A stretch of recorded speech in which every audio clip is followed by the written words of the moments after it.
हमने उस संकल्प को पूरा किया है। और इसी प्रकार हमने अपने संकल्प में कहा था कि हमारी वो माताएं बहनें जिन परिवारों की इनकम 1,80,000 रुपए से कम है, ऐसे परिवारों की रसोई में हम 500 रुपए का गैस का सिलेंडर उनको मिलेगा, ऊपर का पैसा वो हरियाणा सरकार उनके खाते में पहुंचाने का काम करेगी, उसको पूरा किया है। ये बड़े वायदे थे जिसका मैं जिक्र कर रहा हूँ, ये छोटे वायदे नहीं है, जो महत्वपूर्ण जिनका इंतजार करते हैं लोग, ये पूरा करेंगे, इन्होंने कहा है, ये वो वायदे थे। हमने 25 सितंबर 2025 को पंडित दीनदयाल उपाध्याय जी की 109वीं जयंती, उस अवसर के ऊपर हमने दीनदयाल लाडो लक्ष्मी ऐप का आयोजन किया। आप सब जानते भी हैं कि हमने पहले ही बजट में, जब मैंने पहला बजट 3.0 सरकार का और मेरी सरकार का, ये दूसरे टर्म की सरकार का पहला बजट जब मैंने बतौर वित्त मंत्री प्रस्तुत किया, तो मैंने सबसे पहले बहनों के लिए 5,000 करोड़ रुपए का प्रावधान उस बजट में किया। और 25 सितंबर 2025 को पंडित दीनदयाल उपाध्याय जी की जयंती के अवसर पर हमने ऐप को लॉन्च किया, रजिस्ट्रेशन किया, और आज बहनों को हम उनको लाडो लक्ष्मी दे रहे हैं। 4 किस्तें चली गई हैं, 2100 रुपया बहनों तक पहुंचाने का काम हमारी सरकार कर रही है। मैं ये कहना चाहता हूं, क्योंकि जो महत्वपूर्ण वायदे होते हैं, चुनाव जीतने के लिए घोषणाएं बड़ी बड़ी हो जाती हैं, फिर उनको पूरा नहीं कर सकते, लोग देखते रहते हैं, लास्ट में फिर ये सोच लेते हैं कि इनका तो यही काम है, इनको तो लियाने के नहीं, हम भेज दो, इनको वापिस कर दो। फिर ये राजनीतिक दल सोचते रहते थे कि 5 साल मैं कर लूंगा, 5 साल वो कर लेगा, भी 5 साल बाद तो नंबर आ ही जाएगा। ये नरेंद्र मोदी जी के नेतृत्व में जो स्पष्ट नीति है, गरीब व्यक्ति, अंतिम व्यक्ति तक योजनाओं का लाभ डायरेक्ट उसके घर तक पहुंच रहा है, ये उसका परिणाम है कि non stop Bharatiya Janata party की सरकारें नरेंद्र मोदी जी के नेतृत्व में लगातार आ रही हैं। मोदी जी की नीति, मोदी जी की नीयत, भारतीय जनता पार्टी का नेतृत्व, देश का नेतृत्व, नीति भी मजबूत है, नीयत में भी मजबूत है, कोई दिक्कत नहीं है, गरीब व्यक्ति को सशक्त किया जाए। वही कारण है कि 25 करोड़ लोगों को गरीबी रेखा से ऊपर उठाने का काम किया है। कांग्रेस के समय में तो अमीर व्यक्ति भी गरीबी रेखा के नीचे चला जाता था, नीति गलत थी, ऐसी स्थिति थी कांग्रेस की, परंतु कुछ लोग मजबूत हो जाते थे। देश जानता है, देश को मालूम है कैसे मजबूत हो जाते थे। आपके सामने 1 एकड़ कोई 500 का खरीद लिया, 20 करोड़ का बेच दिया, हो जाते थे। किसान की दफा 4 लगा दी, दफा 6 लगा दी, जमीन के ऊपर किसान घूमता रहता था, किसान रोता रहता था, परंतु सुनता नहीं था कोई भी। फिर बड़े बड़े बिल्डर आते आते थे, ये इस प्रकार का सिस्टम था। परंतु मैं ये बताना चाहूंगा कि हमारी सरकार ने ट्रांसपेरेंसी तरीके से मोदी जी के नेतृत्व में काम कर रही है, उसके परिणाम लोग दे रहे हैं, जनता दे रही है। जनता नरेंद्र मोदी जी की नीतियों से, भारतीय जनता पार्टी की नीति से, भारतीय जनता पार्टी के नेतृत्व को प्यार करती है, नीतियों से भी प्यार करती है और नीति से भी प्यार करती है, नेतृत्व से भी प्यार करती है। यही कारण है कि देश के लोग non stop Bharatiya Janata party की सरकार बना रहे हैं। साथियों, मैं ये बताना चाहूंगा कि 17 मार्च 2025 को विधानसभा में बतौर वित्त मंत्री मैंने अपना पहला बजट प्रस्तुत किया था। वह बजट सरकार का नहीं अपितु जनता का वो बजट था। मैं इसकी जिक्र भी करता रहता हूं। मैंने कई बार जिक्र किया है कि पहले तो लोग सोचते थे सरकार का बजट आ गया, फिर सोचते थे कि ये तो चुनावी बजट आ गया, इसमें रेवड़ियां होंगी, परंतु रेवड़ियां भी नहीं मिलती थी। इस प्रकार के बजट पूर्व में सरकारें वो करती थी, कोई जनाधार नहीं होता था। मैं बताना चाहूंगा सारा का सारा, परंतु हमने जो बजट, ये पहला बजट जो प्रस्तुत किया जिसमें जनता के सुझावों से ही हमने उसको आकार दिया। जनता के सुझाव लिए, महत्वपूर्ण सुझाव आए, उन सुझावों के आधार पर बजट बना और उसमें हमने विभिन्न स्टेक होल्डर्स, उनसे सुझाव लिए। उनमें महिला वर्ग से हमने सुझाव लिया, हमने उद्योग जगत के लोगों से ही सुझाव लिए, हमने किसान वर्ग से सुझाव लिए, हमने युवा क्षेत्र के अंदर भी युवाओं से सुझाव लिए।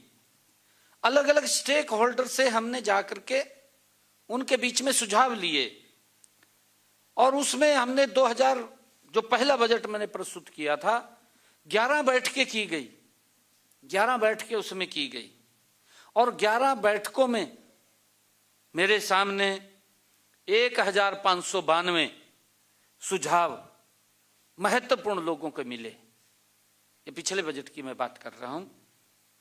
मैंने उनमें से 706 सुझावों को, जो हमें 1592 सुझाव मिले थे, उनको देखा, चेक किया। जो महत्वपूर्ण सुझाव थे उनमें से 706 सुझावों को हमने बजट में शामिल किया है और 2025-26 के इस बजट में जब शामिल किया तो लोगों को लगा कि बजट तो हमारा है, ये बजट जनता का है, ये सरकार का बजट नहीं है। महसूस हुआ उनको। और साथियों, 25-26 का जो बजट है, उस बजट के अंदर उन सुझावों के आधार के ऊपर जो सुझाव हमें मिले, मैंने बजट के अंदर 248 घोषणाएं की उन सुझावों के आधार पर जो जनता ने सुझाव दिए। 248 घोषणाएं मैंने बजट में की। मुझे यह भी बताते हुए खुशी का हो रही है कि इनमें से 77 बजट घोषणाएं हमने अक्षरशः पूरी कर दी है। 77 घोषणाएं हमने पूरी कर दी हैं। 165 घोषणाओं पर कार्य अंतिम चरण में है, गति से काम हो रहा है, लगभग पूरी होने वाली है। इन्हें भी जल्दी पूरा कर लिया जाएगा।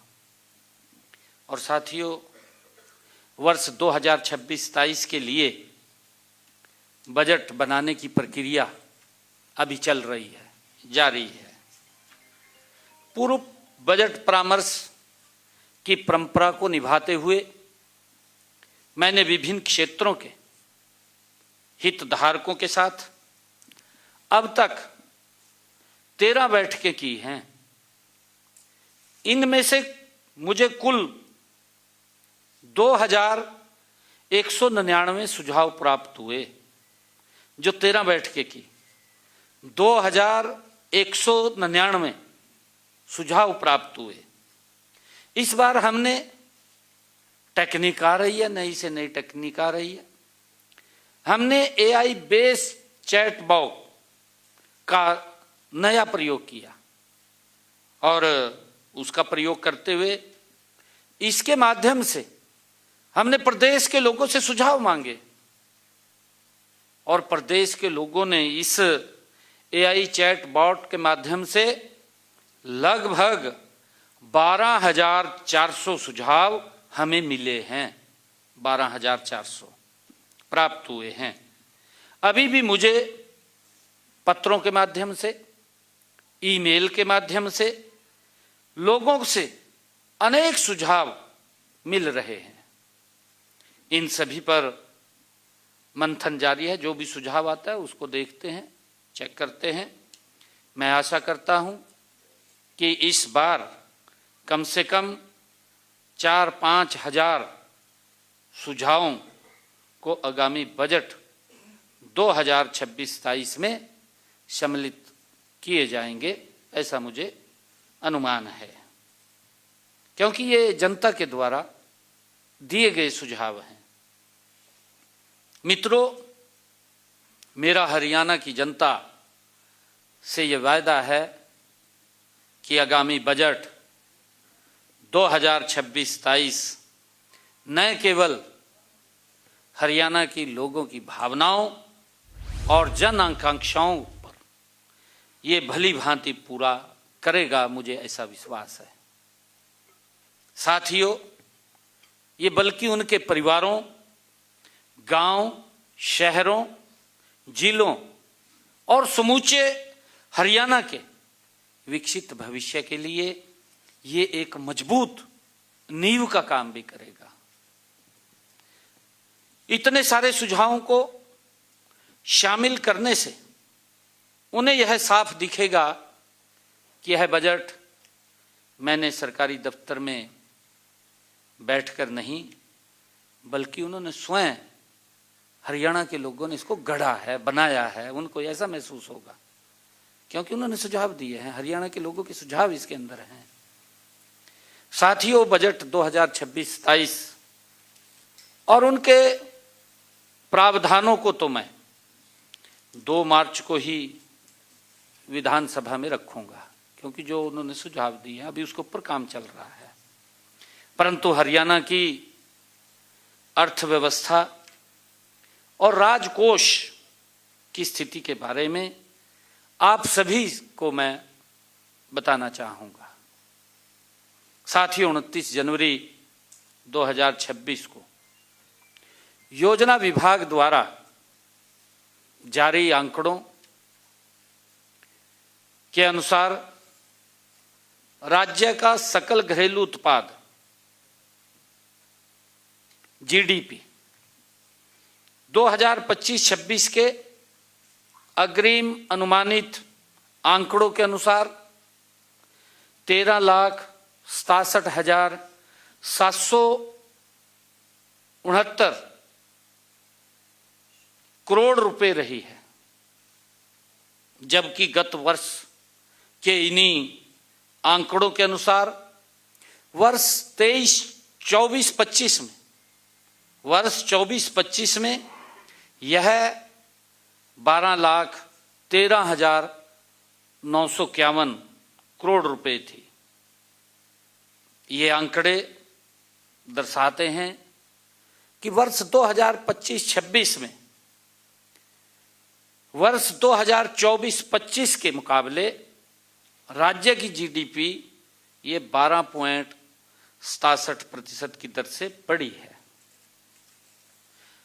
साथियों, राज्य की GDP को उनकी जनसंख्या में अगर विभाजित करके प्राप्त होने वाले आंकड़े को प्रति व्यक्ति आय कहा जाता है, तो 29 जनवरी 2026 को जो योजना विभाग द्वारा जारी आंकड़ों के अनुसार 2024-25 में राज्य की प्रति व्यक्ति आय ये 3,58,171 रुपये रही, जबकि राष्ट्रीय स्तर पर प्रति व्यक्ति आय 2,19,575 रुपये है।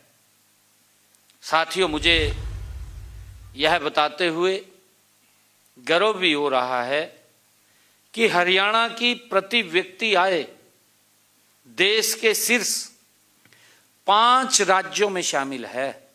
5 राज्यों में।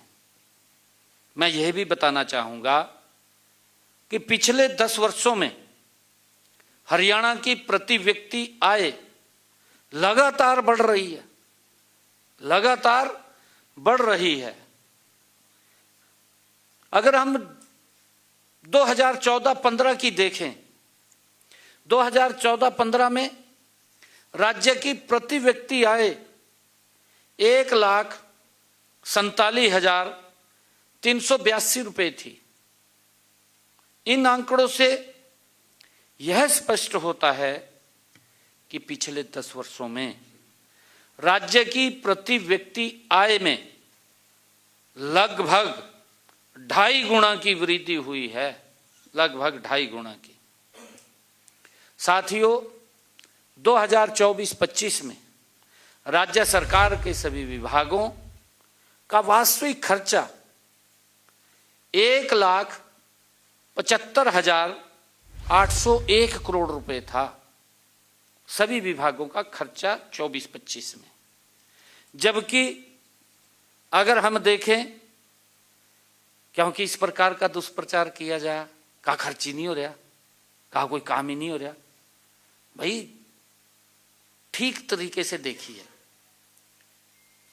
नजरिया देखने का होता है। उसी सड़क के ऊपर जा रहे, आधे घंटे में पहुंच रहे, फिर कह रहे कहा काम नहीं हो रहा, काम दिखाई नहीं दे रहा। ये कैसे दिखाएगा? नजर तो है नहीं है देखने की। नजर भी तो देखने के लिए चाहिए, वो नजर है नहीं है देखने की, बस झूठ बोलना है। 2014-15 में यह केवल 61,904 करोड़ रुपए था। 14-15 में अगर बात करें इनके समय में, ये 61,904 करोड़ रुपए था। चालू वित्त वर्ष में 16 फरवरी 2026 तक सभी विभागों का वास्तविक खर्चा 1,59,747 करोड़ रुपए है। 1,59,747 करोड़ रुपए है। मुझे आशा है कि ये खर्चा 31 मार्च 2026 को यह आंकड़ा 2 लाख करोड़ रुपए के हो जाएगा। 2 लाख करोड़ रुपए, क्योंकि काम चल रहे हैं अभी, और लास्ट में कहीं ऐसे टेंडर होते हैं, वो सब काम चल रहे हैं। 2 लाख करोड़ रुपए ये हो जाएगा। 17 मार्च 2025 को, जो कि मेरे द्वारा प्रस्तावित बजट 2,05,17 करोड़ 29 लाख रुपए का बजट का लगभग 98% ये खर्च हो जाएगा। 98% का खर्चा ये होगा। ऐसा प्रदेश के इतिहास में ये पहली बार हुआ है कि 98% बजट जो हमने प्रस्तुत किया उसका 98% खर्चा हो गया। जो विपक्ष बार बार बोलता रहता है, कहा कोई खर्चा नहीं होया जी, ये बात बोलता है। सरकार अर्थव्यवस्था पर खर्च नहीं कर पाई रही है, इस प्रकार की बातें करता है। गुमराह वाले बयान करता है कि अफवाह फैला दो, कुछ भी अफवाह फैला दो। आप बुजुर्गों की फैला दी थी। अब देखिए, जिम्मेवारी तो बढ़ती है ना। अगर कोई चीज है उसको वेरीफाई करना सरकार का दायित्व है। ऐसा नहीं है कि सरकार का कोई दायित्व नहीं। सरकार का दायित्व है, अगर कोई कहीं दिक्कत आती है उसको वेरीफाई करना। अफवाह डाल दी, उसका श्रेय लेने की बात कर दी। साथियों, मुझे खुशी है कि ये वास्तविक खर्च उनके समय में जो खर्च होता था उससे लगभग 3 गुना ज्यादा, 3 गुना ज्यादा उनके समय से। जो कहते हैं कि हमारे समय के अंदर ये था वो था, लोग देखते रहते थे। उनके समय में किसी फिरनी की घोषणा कर दी, 5 साल तक पैसा नहीं पहुंचा था, गांव वाले घूमते रहते थे, भी वही फिरनी के पैसे आवांगे, हमारी पक्की फिरनी बनेगी। परंतु 5 साल के बाद निराशा हाथ लगती थी, कोई पैसा नहीं पहुंचता था। खाली फिर कहते थे भाई अगली बार हम इसको पक्का करवा देंगे, फिर वोट ले लेते। साथियों, लगभग 11 विभागों में, जिनमें पुलिस, परिवहन, राजस्व, हेल्थ, एजुकेशन और अनुसंधान ये शामिल हैं, 2025-26 के लिए कुल व्यय 80% से ज़्यादा इनमें हमने कर चुके हैं। 80% से ज़्यादा हम इनमें कर चुके हैं।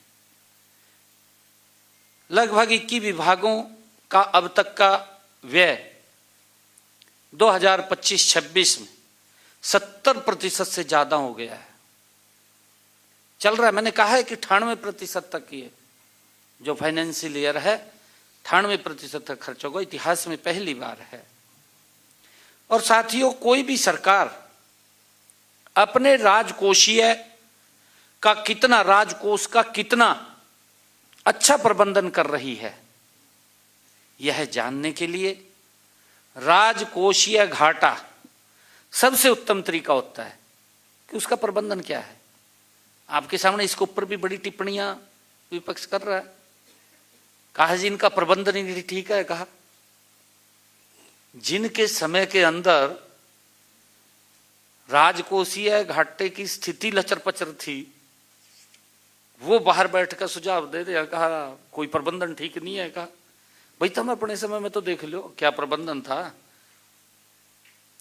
मैं बताना चाहूंगा, वर्ष 2024-25 में राज्य का राजकोषीय घाटा तत्कालीन जीडीपी का 2.83% रहा, जबकि 2014-15 में यह 2.88% था। 2.88% था। हमें यह भी ध्यान रखने की जरूरत है कि FRBM एक्ट के अनुसार उस समय भी राजकोषीय घाटे की ऊपरी सीमा 3% थी कि 3% से ऊपर आप राजकोषीय घाटा नहीं कर सकते। और आज भी 3% है। इनके समय में भी 3% थी, आज भी वही है कि वो बड़ी नहीं है, आज भी 3% ही है।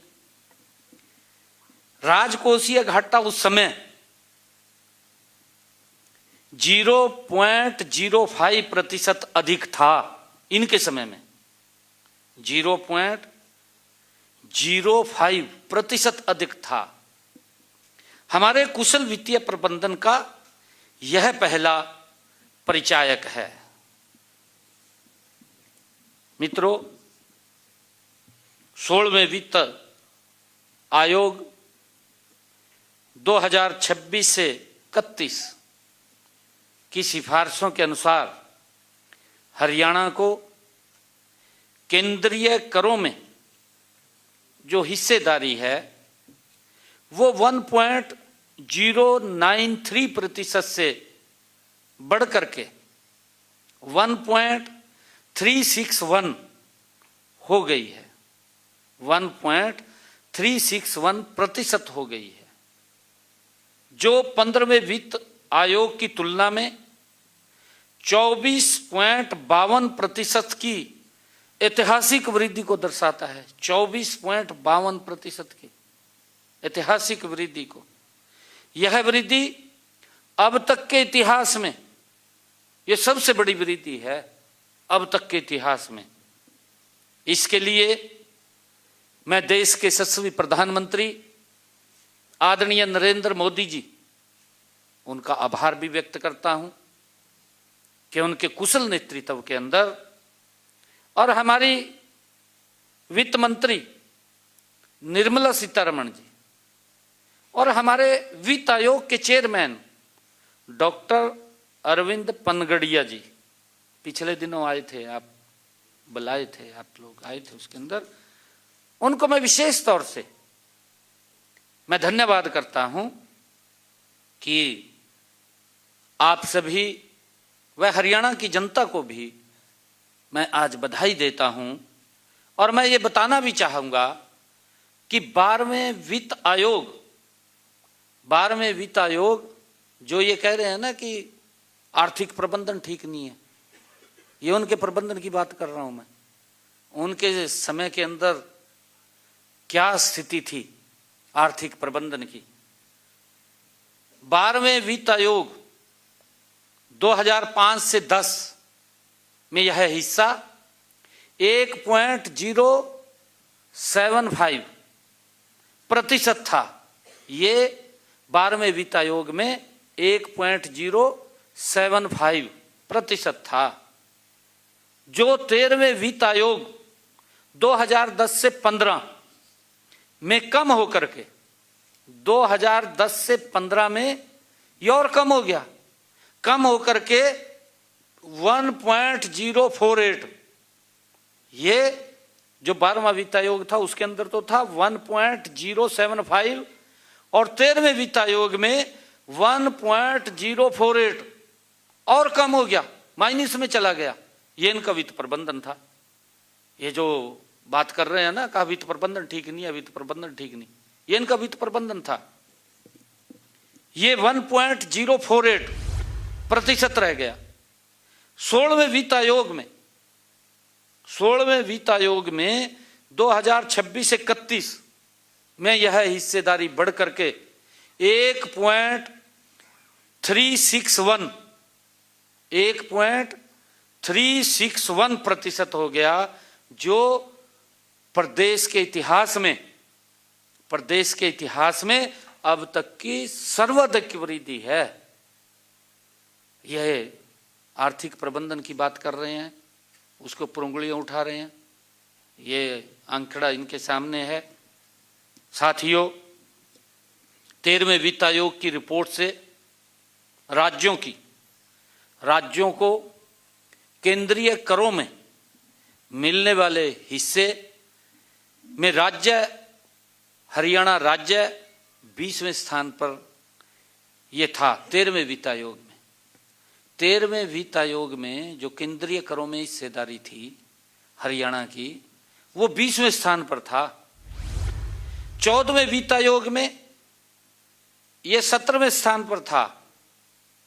15वें वित्त आयोग में यह 21वें स्थान पे था। ये प्रबंधन की बात कर रहे हैं, आपके सामने है कि आर्थिक प्रबंधन किसका ठीक था, किसका नहीं ठीक था। और 16वें वित्त आयोग में आज ये देश के अंदर पहले स्थान पर है। देश में पहले स्थान पर हरियाणा है। ये वित्त प्रबंधन की बात कर रहे हैं, कितना हमारा प्रबंधन सही है। साथियों, केंद्रीय करों में हरियाणा की है बढ़ती हुई हिस्सेदारी हमारी सरकार की ये मजबूत वित्तीय विश्वसनीयता और प्रभावी नीति का ये प्रमाण है, जो केंद्रीय करों में हमारी हिस्सेदारी बढ़ रही है। अब मैं विपक्ष के साथियों से ये कहना चाहूँगा कि आप ही बताएं, अगर शासन और नीयत सही ना होती तो हरियाणा को यह जो भरोसा बढ़ा है हरियाणा के ऊपर, संसाधन हमें कैसे मिलते अगर ये भरोसा ना बढ़ता। भरोसा बढ़ा है, हमने करके दिखाया है, वित्तीय प्रबंधन हुआ है, तभी हम देश में नंबर 1 स्थान के ऊपर आए हैं। और ये कह रहे आर्थिक प्रबंधन ठीक नहीं है। बस ये देख दे तो ही नहीं है क्या स्थिति है, बस बोल दे यहाँ बैठ का, ये जब मैं सामने आ जा फिर अपना बात ही करनी हुआ। आप भी नहीं पूछते उनसे कुछ, भाई ऐसे ऐसे कर का विषय है। पूछना चाहिए। मित्रों, मैं आप लोगों के, आम लोगों के जीवन से जुड़े कुछ गैर वित्तीय आंकड़ों पर भी मैं कुछ कहना चाहता हूं। साथियों, आज सरकार पर जनता का भरोसा केवल बड़ा नहीं है केवल, अपितु इसे एक नई पहचान भी मिली है, एक अलग पहचान भी मिली है। इसी का परिणाम है कि हरियाणा को आगे बढ़ाने के निरंतर मौके मिल रहे हैं। साथियों, विपक्ष बार बार बेरोजगारी के विषय पर बोलता है। कहा बेरोजगारी होगी, बेरोजगारी फैलेगी, का रोजगार नहीं मिल रहा। आपके सामने है, आप वो इस प्रकार के आंकड़े प्रस्तुत करता रहता है, बोलता रहता है। मैं उन्हें ये बताना चाहूंगा कि मई 2025 में नीति आयोग की जो रिपोर्ट प्रकाशित हुई थी, नीति आयोग के जो वर्किंग पेपर की रिपोर्ट, उसके अनुसार मई 2025 में 2004 से 5 में हरियाणा में लगभग 90,61,000 लोग सरकारी व गैर सरकारी क्षेत्रों में कार्यरत थे। सरकारी और गैर सरकारी क्षेत्रों में 90,61,000 हमारे युवा कार्यरत थे, लोग काम कर रहे थे। जबकि वर्ष 2014-15 में हरियाणा में यह आंकड़ा घटकर, इन्हीं की सरकार थी, इनकी सरकार में आंकड़ा घटकर के बेरोजगारी का ये 86,93,000 हो गया, कम हो गया। मुझे ये खुशी भी है बताते हुए कि इसी रिपोर्ट के अनुसार 2023-24 में 1,10,00,000 लोग विभिन्न क्षेत्रों में कार्यरत थे। 1,10,00,000 लोग, ये 23-24 की रिपोर्ट के अनुसार। इसी प्रकार जहां वर्ष 2014-15 में 2004 से 14 के बीच 2004 से 14 के बीच लगभग 3,68,000 लोगों को अपना रोजगार गंवाना पड़ा। इनके कार्यकाल में रोजगार गंवाना पड़ा 3,68,000 लोगों को। ये 2004 से लेकर के 2014 के बीच में ये जो बात कर रहे हैं। और वहीं अगर हम देखें 2023-24 तक लगभग 27 लाख लोगों को रोजगार के नए अवसर प्रदान हुए हैं। 27 लाख लोगों को। मित्रों, शिक्षा क्षेत्र में भी अगर हम बात करें, वर्ष 2004 से 14 की अवधि में उस शिक्षा में ग्रॉस इनरोलमेंट रेशो लगभग 27% था।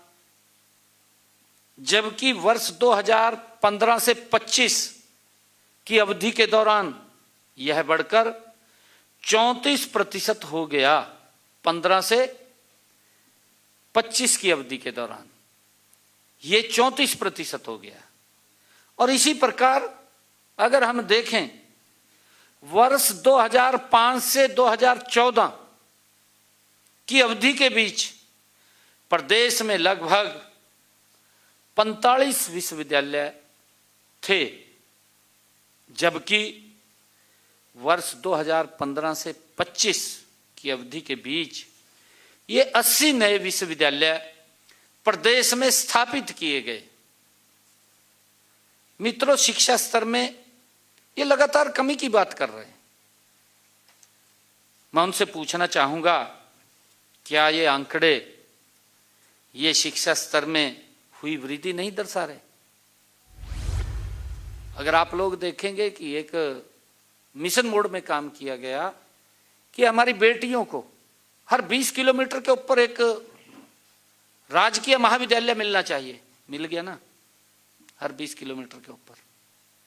ये दिया है सरकार की, ये नीति, सरकार की नीयत गति से काम कर रही है, ये उसको दर्शाते हैं।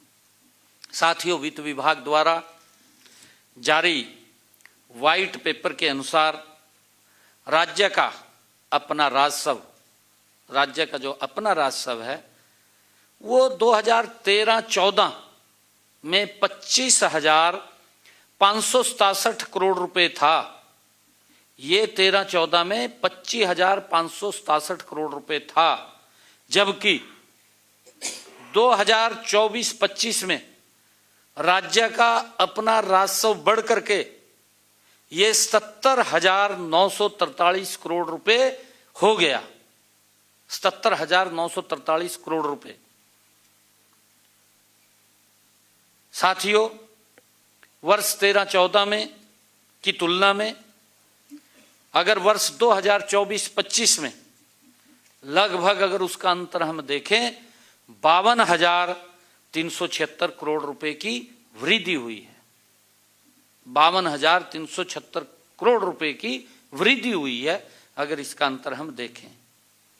मित्रों, आरबीआई के डेटा, एनएसएसओ के रोजगार एवं बेरोजगारी सर्वेक्षण तथा पीरियोडिक लेबर फोर्स सर्वे की रिपोर्ट के अनुसार शहरी बेरोजगारी में वर्ष 2004-05 में हरियाणा की रैंकिंग, 2004-05 में हरियाणा की रैंकिंग ये 37 राज्यों और केंद्र शासित प्रदेशों में,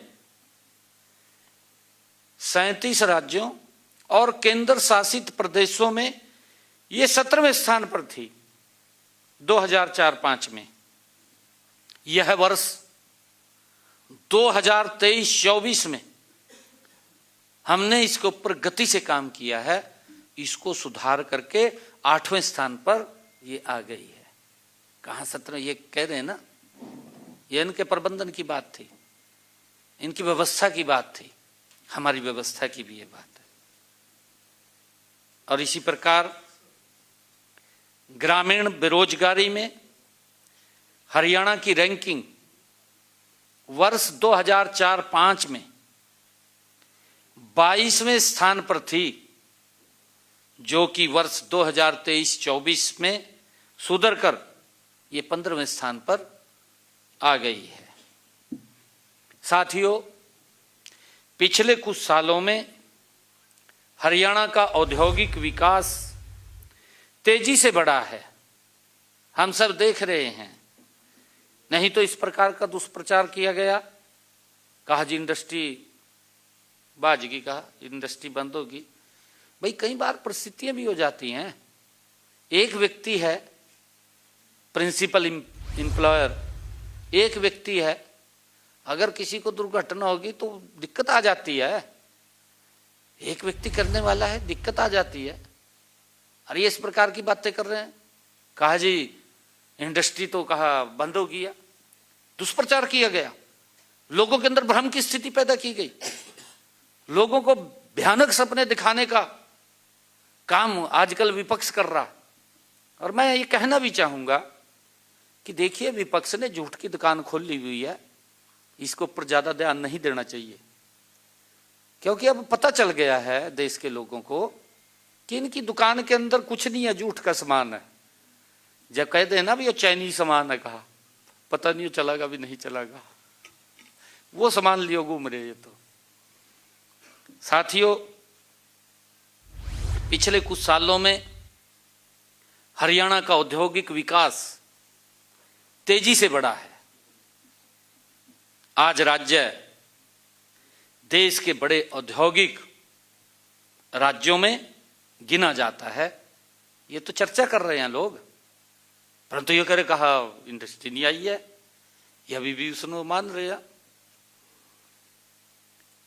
मैं ये बताना चाहूंगा कि वित्त वर्ष 2023-24 में हरियाणा का औद्योगिक उत्पादन 11.08 लाख करोड़ रुपए था। 11.08 लाख करोड़ रुपए रहा, जिससे राज्य देश में चौथे नंबर पर है। देश में चौथे नंबर पर। साथियों, ये दिखाता है कि हरियाणा में उद्योगों का आधार मजबूत हुआ है, और ये उल्टा कह रहे हैं। साथियों, हर फैक्ट्री से होने वाला उत्पादन औसतन 15,549 लाख रुपए रहा है। 13,549 लाख रुपए रहा है, जो देश के औसत से करीब 2 गुना है। और इसी तरह हर कर्मचारी से होने वाला उत्पादन 93 लाख रुपए रहा है। 93 लाख रुपए रहा है, जबकि देश का औसतन 78.2 लाख रुपए है, अगर देश की हम पूरे बात करें। साथियों, इसका मतलब साफ है कि हरियाणा में श्रमिक ज्यादा कुशल हैं और बेहतर तरीके से काम भी कर रहे हैं। साथियों, जो पैसा उद्योगों में लगाया जा रहा है, उससे ज्यादा आर्थिक फायदा निकल रहा है, ज्यादा फायदा हो रहा है। देश के कुल औद्योगिक मूल्य में हरियाणा की हिस्सेदारी 6.2% है। 6.2% है। इससे साफ होता है कि राज्य का औद्योगिक विकास मात्रा के साथ साथ गुणवत्ता और उत्पादकता के मामले में भी मजबूत हुआ है। आदरणीय प्रधानमंत्री जी ने अभी चर्चा की है। उन्होंने देश के सभी इंडस्ट्रियलिस्ट से भी आग्रह किया है। अभी जो मदर डील हुई है, या अमेरिका ने टैरिफ कम किए हैं, हमारे इंडस्ट्रियलिस्ट के लिए एक बड़ा सुनहरा अवसर आदरणीय प्रधानमंत्री मोदी जी लेकर के आए हैं। क्योंकि अमेरिका ने भी टैरिफ कम किए हैं, उधर यूरोप के साथ समझौता हुआ है। उसके अंदर आदरणीय प्रधानमंत्री जी ने इंडस्ट्रियलिस्ट से यह आग्रह किया कि हमारा माल अगर विश्व की मार्केट में जाए तो भारत के माल के ऊपर उसका विश्वास बढ़ना चाहिए। हमारा ऐसा माल जाए, ऐसा ना जाए कि भाई ये तो चाइनीज है, पता नहीं कब खराब हो जाए। विश्वसनीयता खराब नहीं होनी चाहिए, उसका विश्वास बढ़ना चाहिए। आदरणीय प्रधानमंत्री जी ने आग्रह किया है कि हमें अवसर मिला है ये आगे बढ़ने का, और हम गति से इसमें आगे बढ़े। मित्रों, सरकार ने उद्योग एवं श्रमिक के बीच सहयोग एवं समन्वय बनाए रखने के लिए हमने उद्योग श्रमिक मैत्री परिषद उसका गठन किया है, जिसकी पहली बैठक 11 फरवरी 2026 को आयोजित की गई।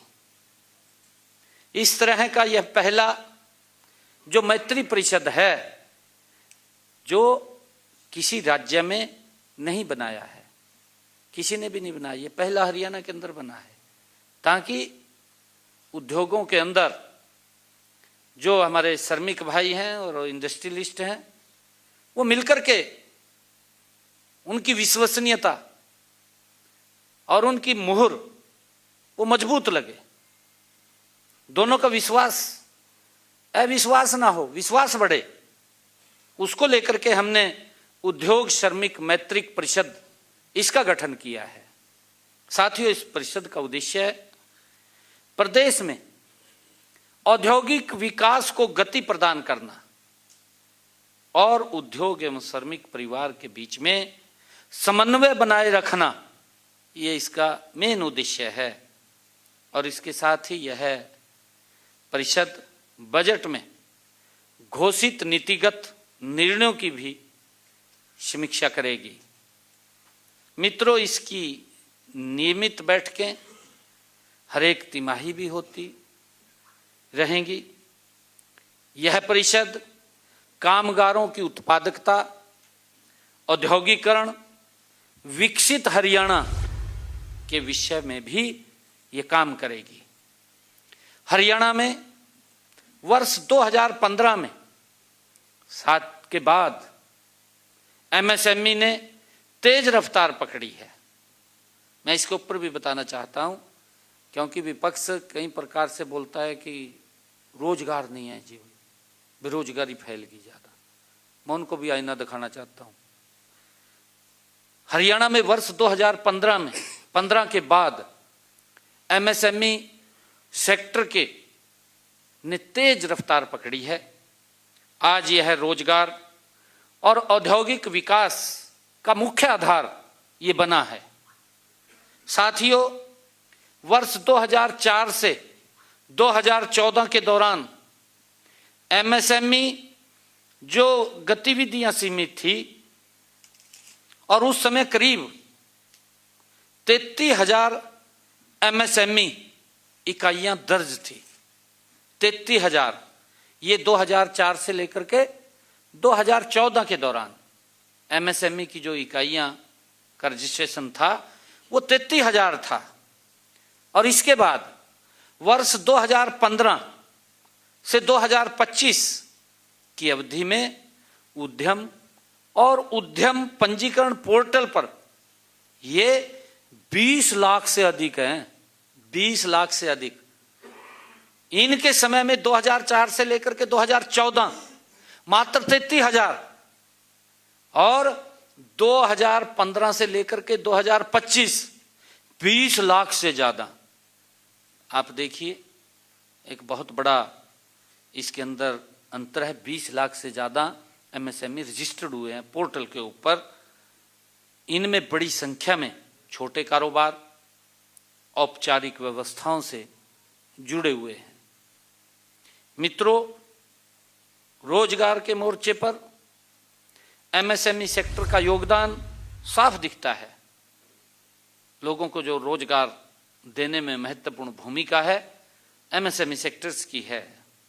वर्ष 2014 से 2024 के बीच एमएसएमई सेक्टर में करीब 38 लाख नए रोजगार के अवसर बने हैं। 38 लाख नए रोजगार के अवसर बने हैं। और इसी दौरान राज्य का कुल औद्योगिक रोजगार वर्ष 2018-19 में ये 10,16,000 से बढ़कर ये 23-24 में 11,91,000 हो गया है। मित्रों, आज देश के एमएसएमई इकोसिस्टम में हरियाणा की हिस्सेदारी करीब 9 से 10% है। ये आंकड़े साफ दिखाते हैं कि एमएसएमई सेक्टर्स हरियाणा के आर्थिक और औद्योगिक विकास का ये मुख्य स्तंभ हैं। ये स्पष्ट इससे साफ ये आंकड़े बताते हैं।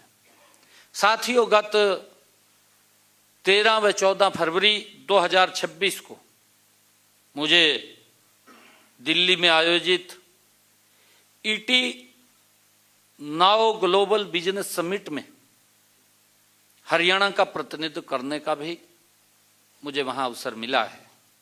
इस दौरान हमने कई बड़ी वैश्विक कंपनियों से सकारात्मक चर्चा भी हुई है। Advance manufacturing, financial services, clean energy और टेक्नोलॉजी और मोबिलिटी, एजुकेशन और ग्लोबल कैपेबिलिटी सेंटर्स जैसे क्षेत्रों में निवेश को लेकर के गंभीर रुचि देखने को वहां मिली है। लोग इस बात को लेकर के उत्साहित हैं कि हम हरियाणा में अपना कारोबार करना चाहते हैं। लोगों में ये जिज्ञासा वहां दिखी है। साथियों, इस कार्यक्रम में देश के यशस्वी प्रधानमंत्री आदरणीय मोदी जी से भी मेरी मुलाकात वहां हुई है, उन्होंने जिस भारत को विश्व व्यापार में मजबूत और अप्रैल 2024 से मार्च 2025 के बीच हरियाणा का कुल निर्यात ये 19.10 बिलियन $US भी रहा है। साथियों, यह दर्शाता है कि हमारा राज्य निवेश और निर्यात दोनों क्षेत्रों में मजबूती से आगे बढ़ रहा है, ये इससे पता चलता है। साथियों, अगर हम देखें 2015 से 2024 हरियाणा से कुल 132 बिलियन $US का एक्सपोर्ट हुआ है। इससे पहले 10 वर्षों में 2004 से 2014 तक केवल 61.60 बिलियन $US था। आपके सामने है परिस्थिति क्या है। 2015 से 24 132.13 बिलियन $US और इनके 10 वर्षों में 2004 से 2014 ये 61.60 बिलियन $। हमारी सरकार गति से प्रदेश को मोदी जी के नेतृत्व में आगे बढ़ा रही है। साथियों, 8 अक्टूबर 2025 को मेरी फसल मेरा ब्यौरा पोर्टल को हमने इंटीग्रेटेड फर्टिलाइजर मैनेजमेंट सिस्टम के साथ उसको जोड़ा है। साथियों, उर्वरक वितरण की पारदर्शिता में इससे सुधार हुआ है। इससे केंद्र सरकार को उर्वरक सब्सिडी में 709 करोड़ रुपए की, जो केंद्र सब्सिडी देता है, 709 करोड़ रुपए की बचत हुई है, जिसके लिए समस्त हरियाणा व हरियाणा वासी हमारे किसान भाई बधाई के पात्र हैं। साथियों, भारतीय रिजर्व बैंक द्वारा प्रकाशित RBI handbook of statistics on Indian states में उपलब्ध आंकड़ों के अनुसार हरियाणा में वर्ष 2014 से 16 में मात्र मृत्यु दर 101 थी। 14 से 16 ये मात्र मृत्यु दर 101 थी, जो वर्ष 2021 से 23 में ये सुधरकर 89 रह गई। कहाँ 101 थी, कहाँ 89। हमने इसके अंदर गति से बड़ा सुधार किया है। और इसी प्रकार वर्ष 2014 में शिशु मृत्यु दर 36 थी। 2014 में शिशु मृत्यु दर ये 36 थी, जो वर्ष 2023 में कम होकर 26 रह गई है। साथियों, नेशनल हेल्थ फैमिली सर्वे NFHS के तीसरे संस्करण 2005 से 6 के अनुसार 6 से 59 माह आयु वर्ग के 72.3% बच्चे एनीमिया से ग्रसित थे, जबकि NFHS 5 2019 से 20 के अनुसार यह संख्या घट करके 70.4% रह गई है। कहाँ 72.3 थी, कहाँ 70.4 आ गई है। और इसी प्रकार 15 से 49 वर्ष आयु की हमारी गर्भवती महिलाओं में एनीमिया की व्यापक और NFHS3 जो 2005-06 में ये 69.7% थी, जो NFHS5 2019 से 21 में घटकर ये 56.5% रह गई है। साथियों, हरियाणा की विकास यात्रा केवल वर्तमान की आवश्यकताओं तक सीमित नहीं है, बल्कि भविष्य की चुनौतियों को ध्यान में रखकर हम आगे बढ़ रहे हैं। साथियों, चाहे फिर प्राइमरी क्षेत्र हो, सेकेंडरी क्षेत्र हो या टर्सरी क्षेत्र हो, हर क्षेत्र में राज्य सरकार विकास के नए अवसर पैदा कर रही है। साथियों, आगामी बजट में सरकार भविष्य के दृष्टिकोण को अपनाते हुए आगे बढ़ेगी। जहां तक कम होती जमीन, कम होता पानी और घटते हुए संसाधनों और तेजी से बदलती तकनीक को चुनौती नहीं बल्कि अवसर के रूप में लिया जाएगा। साथियों, मैं अंत में यही कहना चाहूँगा कि हरियाणा आज केवल विकास ही नहीं कर रहा, वह 2047 तक विकसित हरियाणा के रोड मैप को तैयार कर रहा है। आप सबका बहुत बहुत धन्यवाद।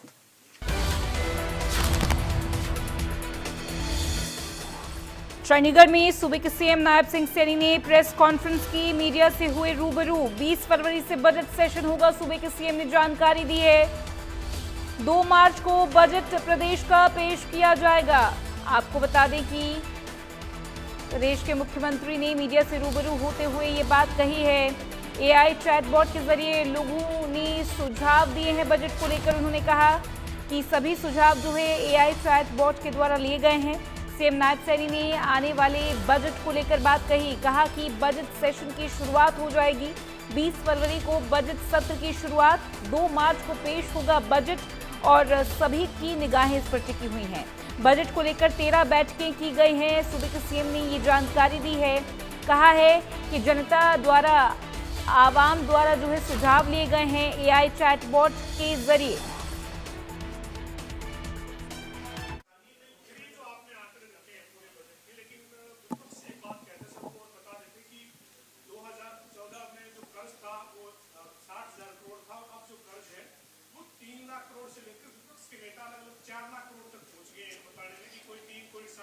आप कह रहे हैं जीडीपी बढ़ी है, अगर जीडीपी बढ़ी है, प्रदेश में प्रति व्यक्ति आय बढ़ी है, तो कर्ज भी कम हुआ होगा सर। देखिए, मैंने ये बताया है इसके अंदर, जब राजकोषीय घाटे के ऊपर मैं चर्चा कर रहा था कि हमने उसको कम किया है। इनके समय में भी 3% था, वो तो हमारे समय में भी 3% है। इनके समय में वो ज्यादा था, हमारे समय में कम हुआ है। हमने जो जिस इनकी रेशो थी लोन लेने की, हमने उससे कम लिया, उसको ऊपर अंकुश लगाया है। ये मैंने कहा है कि अफवाह फैलाते रहते हैं, और मैंने पीछे विधानसभा के अंदर पूरी डिटेल में उत्तर दिया था। अब भी दे देंगे हम। सीएम साहब, सर हरियाणा में निवेश कितना आया है विदेशों से, बुनियादी इंडस्ट्रीज के लिए निवेश कितना किया? लगातार लोगों की बाहर से जो बड़े प्लेयर्स हैं इंडस्ट्रियलिस्ट के, उनकी भी बड़ी रुचि हरियाणा के अंदर इंडस्ट्री के अंदर है लगाने की। पिछले दिनों मैं जब जापान की मेरी विजिट थी, वहाँ पर लगभग 5,000 करोड़ रुपए के MOU साइन हुए थे, और उसमें से भी लगभग काफ़ी संख्या के अंदर लोगों ने यहाँ ज़मीन भी देख लिया, उसके ऊपर गति से काम चल रहा है। हमने अपने बजट के अंदर 10 नए IMTs की बात कही थी। 10 नए IMTs के अंदर भी गति से काम चल रहा है, और लगभग 6 IMTs के ऊपर हम चिन्हित कर चुके हैं, क्योंकि लोगों का बड़ा, जब हमारे पास जमीन होगी तो हम लोगों को और ज़्यादा संख्या में आमंत्रित कर सकेंगे पूरे देश से, और ऑल ओवर वर्ल्ड लोगों का रुझान है कि हरियाणा जैसा स्टेट है उसके अंदर हम इंडस्ट्री लगाएं, क्योंकि अभी हमारे इंडस्ट्री जो पॉलिसीज हैं वो पॉलिसीज भी आने वाली हैं, आपके सामने आ जाएगा, जिसके अंदर लोगों का और ज़्यादा रुझान बढ़ेगा। सीएम साहब एक सवाल, आप as a finance minister press conference कर रहे हैं, पर आप स्टेट के मुखिया भी हैं। आप हरियाणा की इकोनॉमी को पंजाब की इकोनॉमी के साथ कैसे कंपेयर करते हैं? दूसरा मेरा सवाल ये है, पंजाब में इलेक्शन आने वाले हैं जल्दी, आप क्या समझते हैं हरियाणा का जो इकोनॉमिक डेवलपमेंट मॉडल है या मोदी मॉडल है या बीजेपी का मॉडल है, वो पंजाब में असेंबली इलेक्शन में कितना कारगर होगा?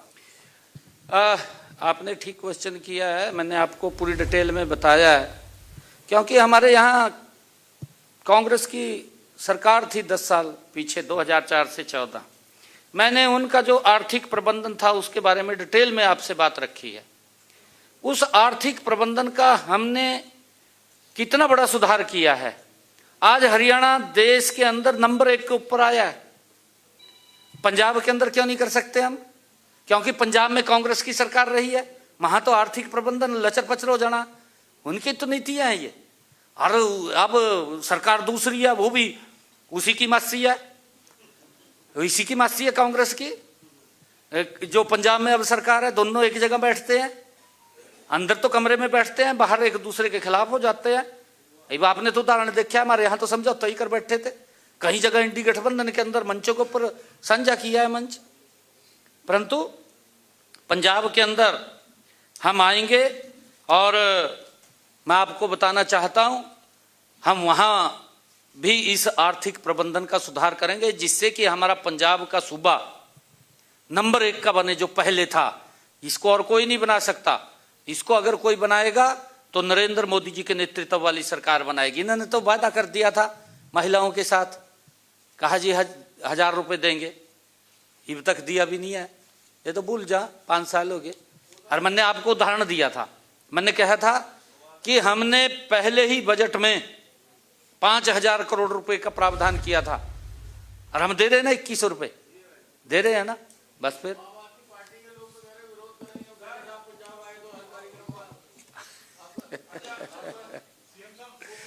भाई देख, आप व्यवस्थाएं ठीक करनी चाहिए उनको। लोग देख रहे हैं, ऐसा नहीं है, मेरे को भी पता, मैं जहां जाऊं वहां से उन प्रताड़ित लग जा कारण कहा ना बुलाओगा। भाई ये थोड़ी अभी जो हम कर रहे हैं वहां के लोगों को नहीं पता, सारे लोग जानते हैं। उनको ये पता भी 24 फसलों पर MSP दे रहे हैं।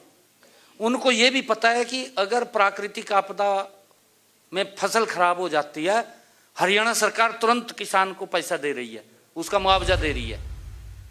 परंतु इनके यहाँ क्या था, यहाँ का मुख्यमंत्री तो बोलता है कि मैं 20,000 रुपए एकड़ दूंगा, और पार्टी का जो मुखिया है वो जाकर के बोलता है दूसरे राज्य के अंदर, कहा जी हमारे मुख्यमंत्री ने 50,000 दे दिए। ये लोग समझते नहीं, आजकल सोशल मीडिया के जमाने सब देख रहे हैं, उसकी बात को भी सुन रहे हैं कि उसने वहां जाके क्या बोल लिया और यहाँ क्या दिया। अभी तक किसी को कुछ नहीं मिला। सीएम साहब, अंकित हाँ बताए।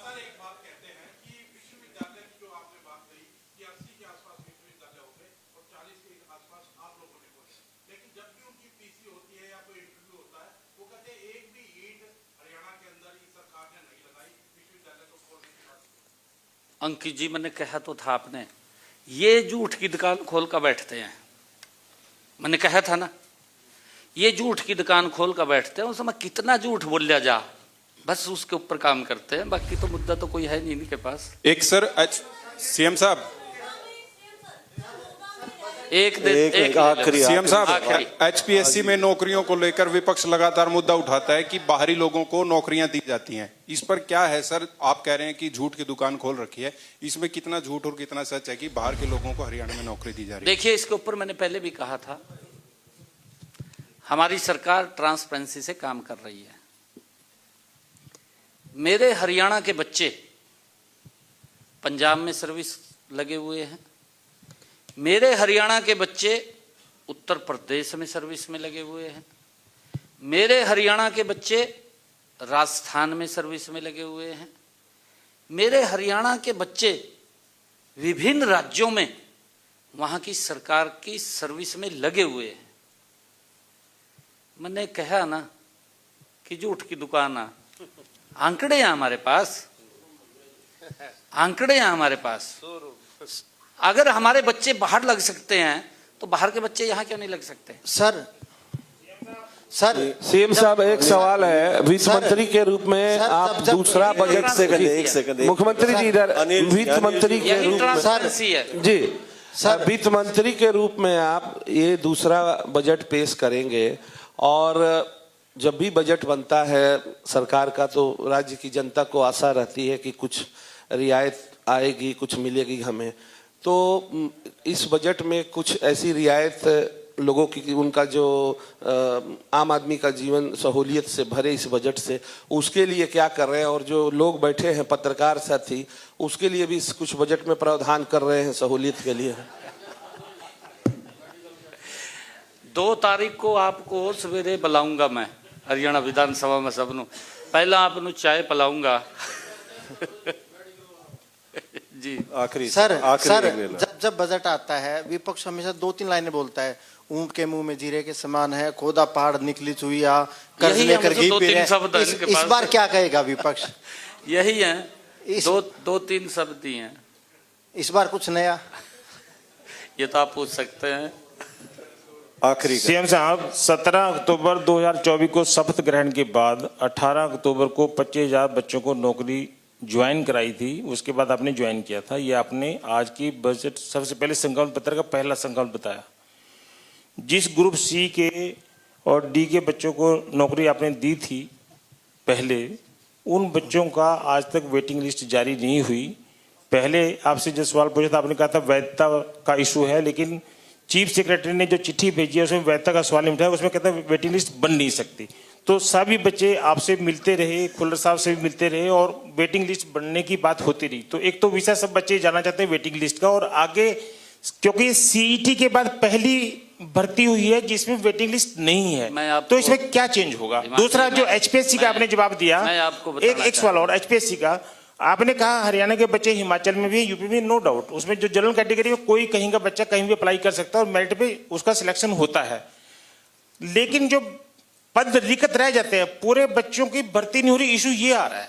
तो इस पे आपने जो भी कोई सरकार का फैसला करना है कि कहीं पद रिक्त ना रहें, जितने पद बच्चों विभागों ने बेचे उन पे सब पे भर्ती हो, इसे मैं जानना चाह रहा हूँ। नहीं, हम इसके ऊपर लगातार वैकेंसी निकाल रहे हैं। अभी भी 12,500 वैकेंसी के फार्म, 5500 तो पुलिस के और अन्य भर्तियों के फार्म भर रहे हैं। अभी भी 12,500 भर्तियों का सिलसिला चालू है, जारी है।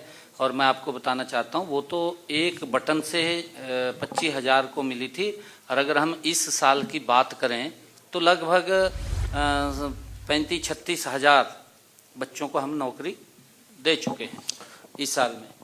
और जो वेटिंग लिस्ट की आपने बात कही है, वेटिंग लिस्ट हम उसके अंदर बनाएंगे, क्योंकि कई बार जब स्थितियाँ ऐसी हो जाती हैं उसका एक टाइम पीरियड होता है, और उस टाइम पीरियड के बाद अगर कोई खाली होती है तभी उसके अंदर वेटिंग लिस्ट जारी होती है, ऐसे जारी नहीं होती लिस्ट।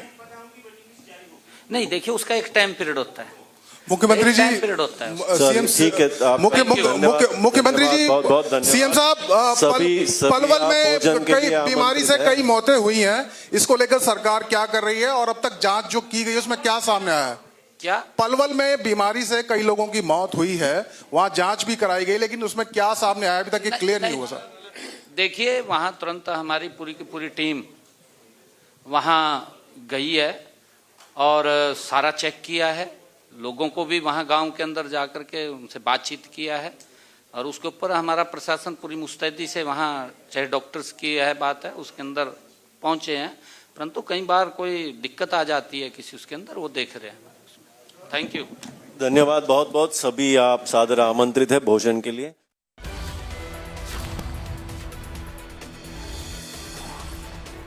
सीएम नायब सिंह सैनी ने यहां पर प्रेस कॉन्फ्रेंस की, मीडिया से हुए रूबरू, मीडिया के सवालों का जवाब दिया, बजट के बारे में बात कही और कहा कि 20 फरवरी से बजट का सेशन होगा शुरू।